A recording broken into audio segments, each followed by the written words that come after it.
My family texted, "We need space from you. Please don't ever reach out to us anymore." At all. My uncle helped them pack all their belongings. My simple reply was, "Of course. I'll be canceling all direct payments first thing." Before that midnight, the family. Okay, let me tell you something real. Have you ever been pushed so far, so completely taken for granted, that you reach a breaking point you didn't even know you had? Imagine getting a text from your own family, one that says, "We need space from you. Please don't reach out anymore at all." Most people would crumble. But for me, Jordan, that text, that brutal, polite dismissal, was the exact moment I stopped being their endless ATM and finally decided to take my life back. See, I'm Jordan. I'm 31, the oldest kid, the one who ends up fixing the printer at Thanksgiving or getting called when someone can't log into their email. I crunch numbers for a living, do payroll for a clinic. Numbers? They don't scare me. People, though? People scare me a little. I rent a small one-bedroom. My receipts are filed in color-coded folders. I buy the boring groceries first. Eggs, rice, coffee, just so I don't talk myself into stupid spending. In my family, all of that made me this stable one. Translation, the wallet. So, one Sunday night, I was at my mom's place. I'd promised to drop off an extra folding table for my cousin's birthday. The kitchen smelled like dish soap and overcooked chicken. My sister, Tessa, was leaning on the counter, scrolling on her phone.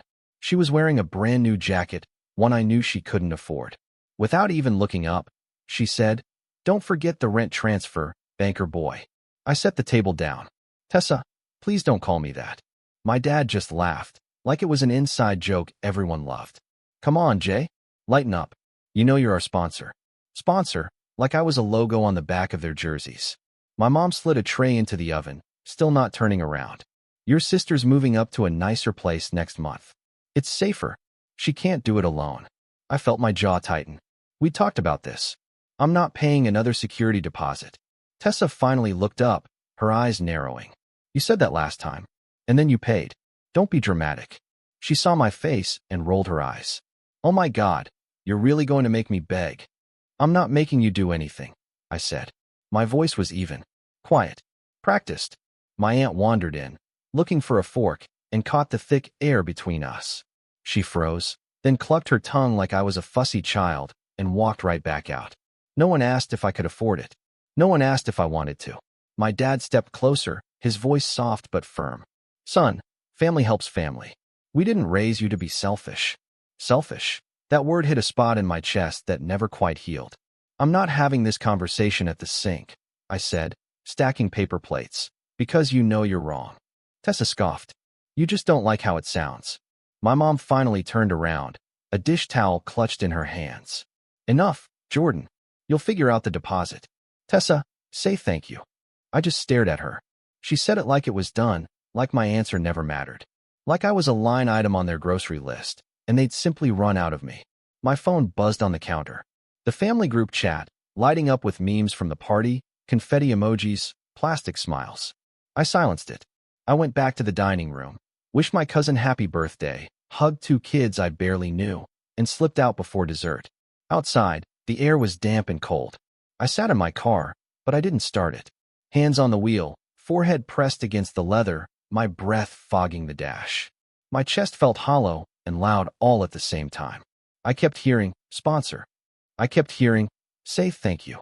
I kept seeing Tessa's jacket, the shiny one she couldn't do alone. I thought if I was wise, I'd just keep my head down. It's easier. It always has been.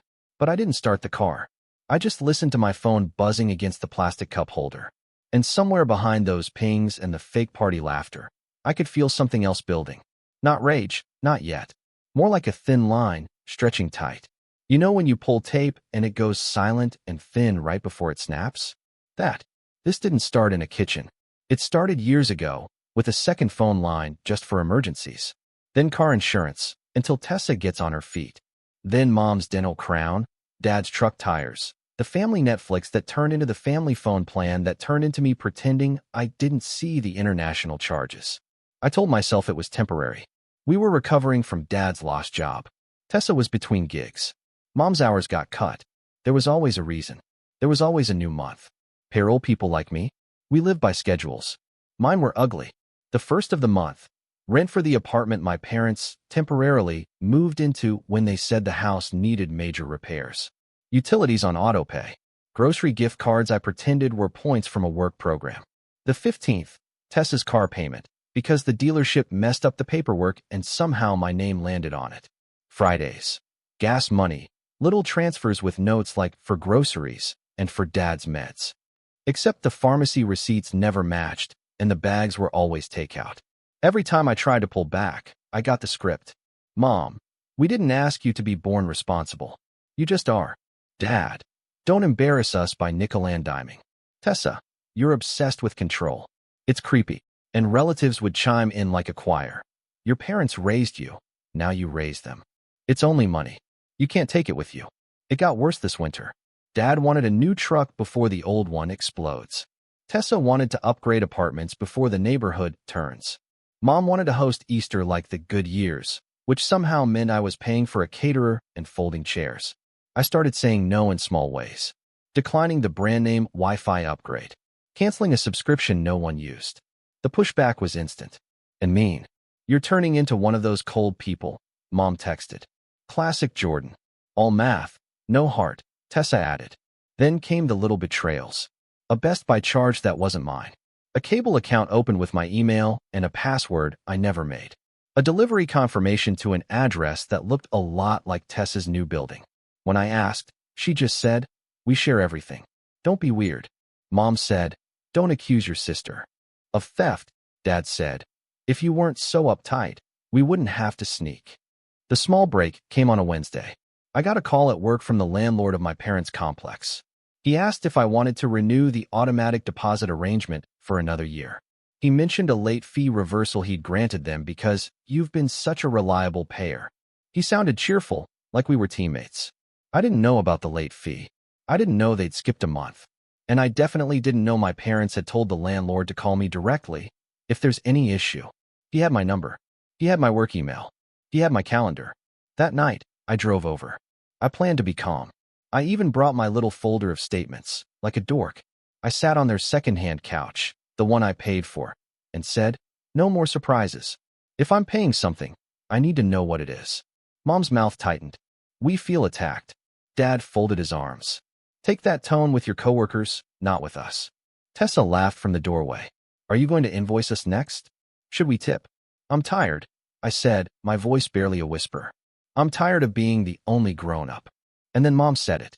Not loud, not dramatic, but sharp enough to cut all the way through me.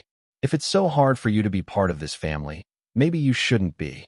I didn't answer. I just gathered my folder, went home, and stared at the ceiling in the dark. The next afternoon, around 4:10 p.m., my phone vibrated on my desk. The family group chat.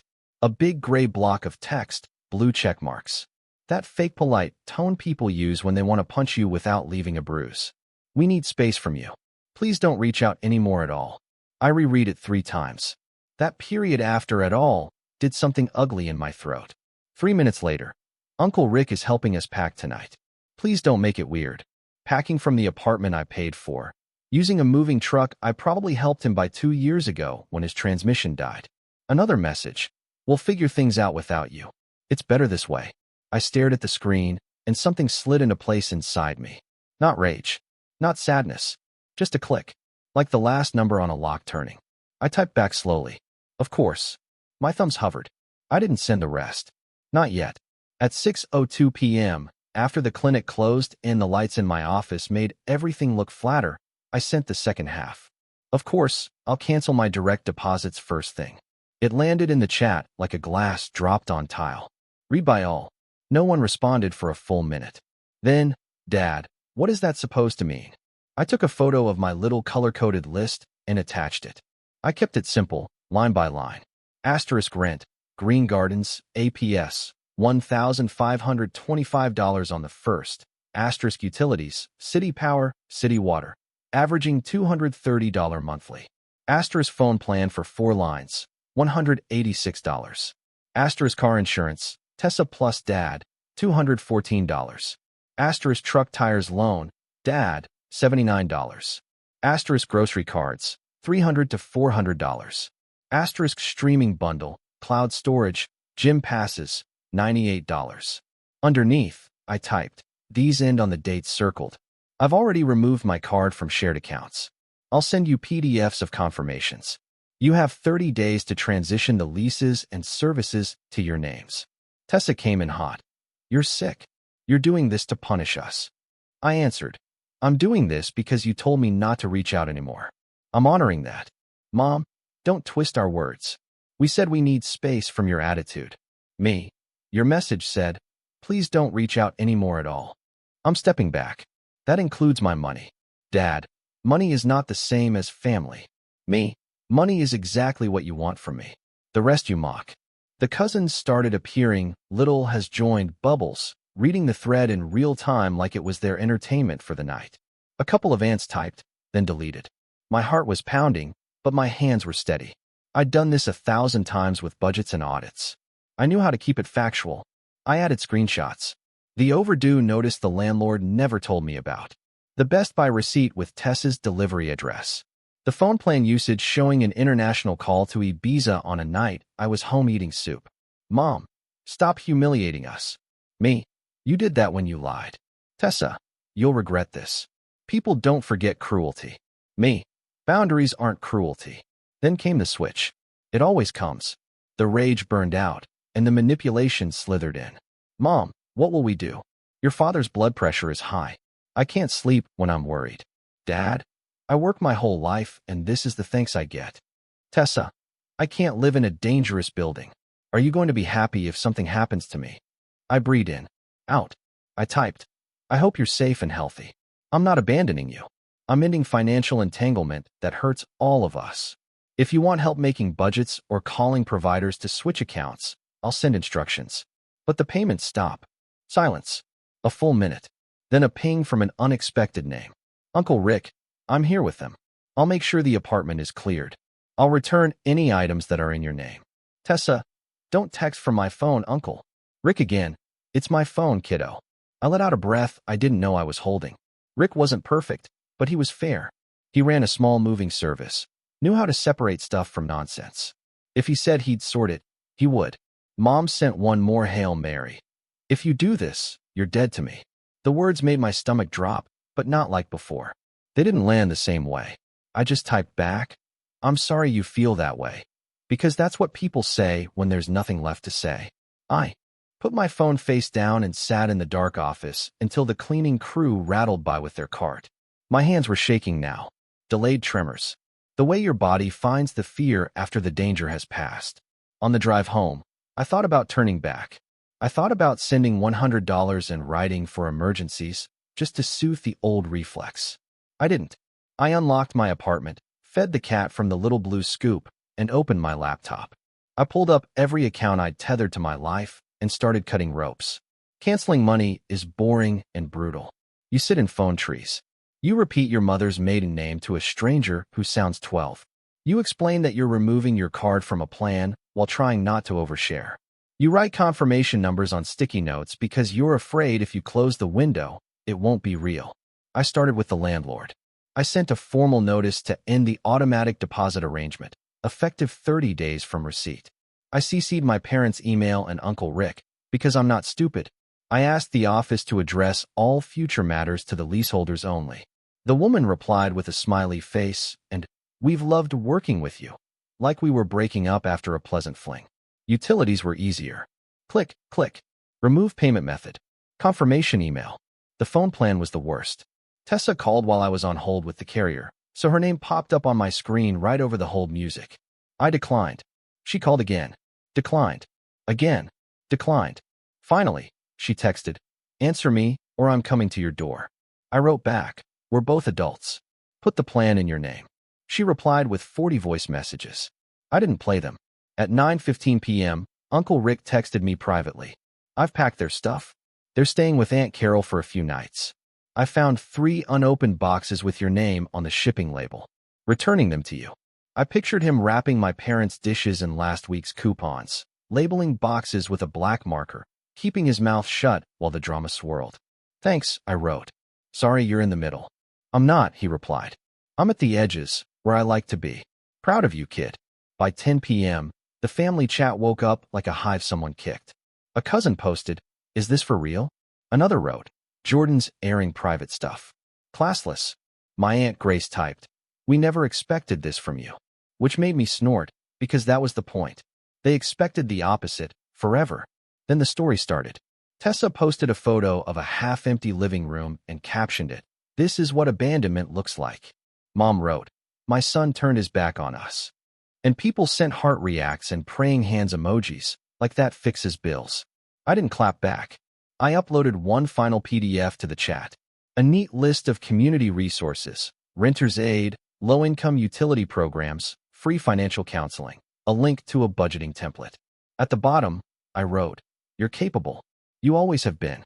This is me believing in you." Dad called. I let it go to voicemail. He called again and again. By midnight, the family had shifted from fury to logistics. Ping, ping, ping. Who can Tessa room with? Does anyone have a spare car? Can we add Mom to our plan for a bit? Watching it from my couch felt like seeing weather move across a radar map, somewhere else. A storm here. Quiet. Then the texts changed flavor. Cousin Mark. Honestly, good for you. Aunt Carol, private, they're here. They're fine. They're mad. I get it from both sides. Uncle Rick again. A photo of the 3 boxes with my name, stacked neatly in his truck, captioned, "Dropping these by tomorrow." I made eggs at 12:30 a.m., because sometimes cooking is how you tell your brain you survived. I ate them over the sink, like an animal. I slept 6 hours without dreaming. Morning brought the smear campaign. A long Facebook post from Mom about cold modern children. A comment from a church friend who'd met me once. Some people only worship money. Tessa went live from Aunt Carol's guest room to say she never asked for luxury, just safety. Dad copied and pasted an article about duty to parents into the family thread and added, "Food for thought." I closed the apps and went to work. At lunch, my coworker Priya asked if I was okay because I kept staring at my phone like it was a snake. I told her the truth in one sentence. I stopped paying for my family, and they're furious. She nodded like she'd heard that one before and slid me a protein bar. "Good," she said. "Let them be adults." The calls didn't stop, but they started to change. First came the threats, "We'll never forgive you." Then the bargains, "Just keep the phone plan." Then the guilt, "You made your mother cry." I didn't answer any of them. I put my response in a note on my phone. "I'm not discussing this over text. The payments are over. If you want to talk about non-financial things, I'm here." I copy-pasted that like a robot until the battery hit red. 2 days later, a smaller shift.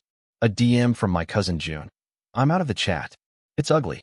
For what it's worth, I've watched you carry them for years. I'm proud of you." Something softened behind my ribs when I read that. Not relief, but a place for relief to land later. Uncle Rick swung by that evening with the boxes. Inside, the blender I bought them, unopened. A set of towels, still in plastic. A router they never installed. Small, dumb symbols of all my laters. He lingered in the doorway, hat in his hands. "They'll be mad a long time," he said. "Then they'll be hungry. Anger doesn't cook dinner." "I don't want them hungry," I said. "Then don't confuse food with enabling. You know the difference." He squinted. "You look 10 pounds lighter." I slept, I admitted. It felt like confessing a crime. The next week was messy and quiet in equal parts.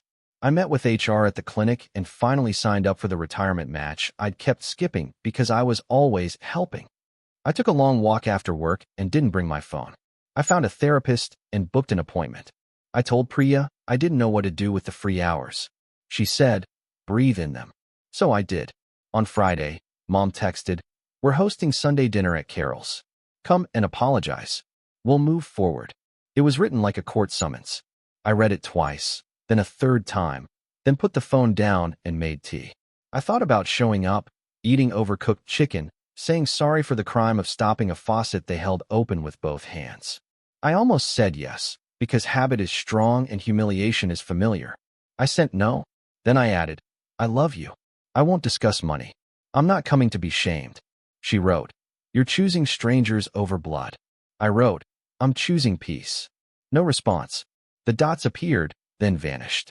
The line went quiet. That night, I sat on my couch with the lights off and the cat purring into my thigh. I wasn't happy, exactly, but the air around me didn't buzz anymore. The tape had snapped, And there was no ringing in my ears, no rushing to glue it back. Just space. The kind they asked for. The kind I finally took. A month later, my life is smaller in the right ways. Fewer notifications.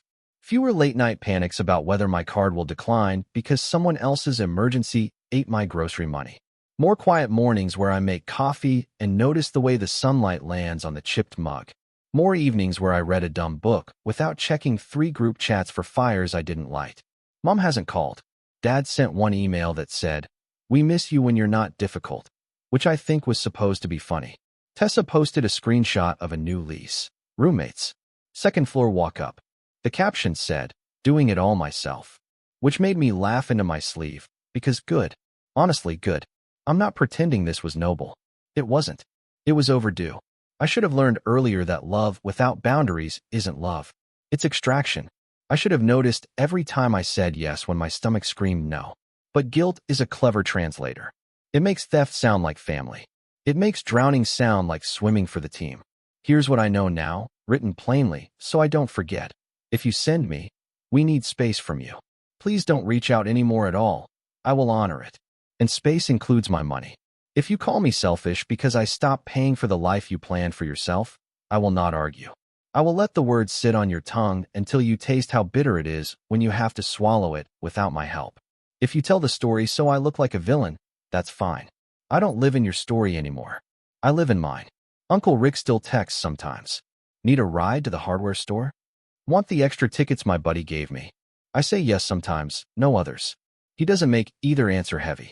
Last week he wrote, "You did a hard thing." Hard doesn't mean wrong. I printed that out and stuck it inside the front cover of my notebook. I thought I'd feel empty without the roll, without the rushing, the solving, the paying.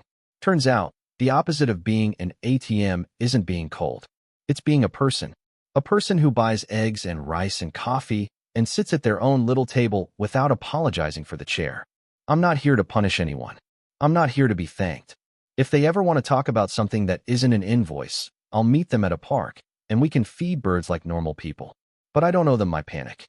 I don't owe them my future. I owe myself the kind of quiet that doesn't ask me to bleed for it. That's the whole moral. No fireworks, no revenge. Just this line I carry now and won't let anyone erase. I won't let myself be used. What about you? Have you ever had to draw a line in the sand with family? How did it turn out? I'd really love to hear your thoughts in the comments below.